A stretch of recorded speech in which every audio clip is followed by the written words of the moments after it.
I would like to ask the governors what their ideas are about polymet mining, the whole idea of sulfite mining in the boundary waters.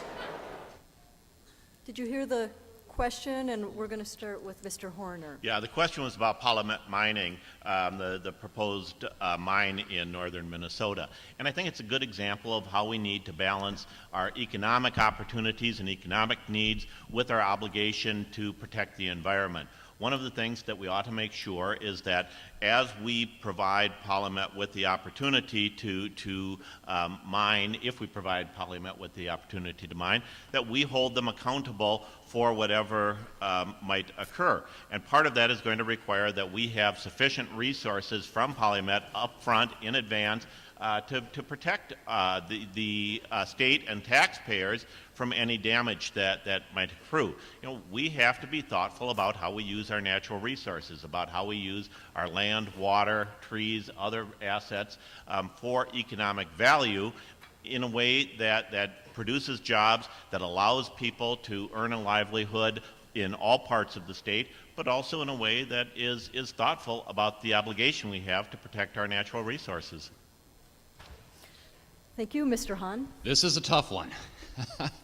I had some conversations over the phone with members of the 8th Congressional District a couple days ago, and they're quite, as you might expect, passionate about this issue on both sides. I did some thorough reading just the last couple days on it, and I'm going to level with you. I don't know where I stand.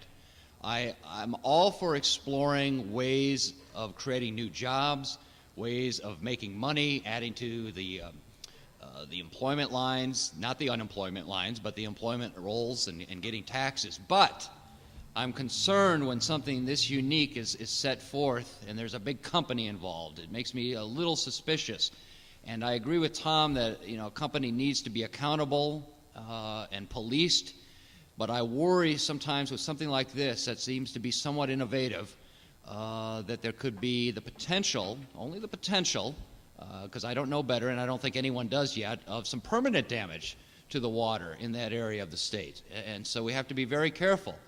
I told you at the onset that there would be times where I say I just don't know, and on this issue I'm not sure. Mr. Intenza. Well, I can tell you the history over the last 8 years of our Pollution Control Administration and the DNR is that they've been absent without leave when it comes to enforcing our environmental laws. And having watched the permitting process for Polymet, the normal process allows the public to come together, listen to one another, and listen to the experts as it's time to decide whether or not a permit should be issued. And for one of the first times I'm aware of in the history of this state, that process wasn't followed. Instead, it was a series of one-on-one closed-door meetings where people couldn't hear what the testimony was. And so the permitting process was literally put into a black box. And when you add that with the hostility that the Polymet administration has had to making sure that our environment is taken care of, I am very concerned about this entire process. And we have strong laws. I believe if those laws are rigorously enforced and followed, that we can make sure that whatever mining occurs, if it's properly permitted, wouldn't pollute our environment. But northeastern Minnesota is our crown jewel, and we can't let our crown jewel get tarnished. And so as governor, the first thing that we're going to have to do, I think, is to take a look at this process and make sure that the process was properly followed, because I'm not convinced that the Polymet administration has properly followed the process. Mr. Dayton. I, too, am very glad that this issue will carry forward into the next administration, because I share the same lack of confidence in the leadership of the Department of Natural Resources and also the Minnesota Pollution Cooperation Agency. And fortunately, there will be another draft EIS almost certainly, and then that will carry forward into a final EIS. So we're talking about an environmental review process, which is essential, particularly given that the federal EPA just determined that the environmental safeguards built into the project so far are seriously deficient before any permitting would be considered. And I guarantee that if I'm governor, I will appoint commissioners of a Minnesota Pollution Reduction Agency and the Department of Natural Resources who will take that oversight and protection of our people and our natural resources as their #1 priority. And I also have served twice as Minnesota's Commissioner of Economic Development.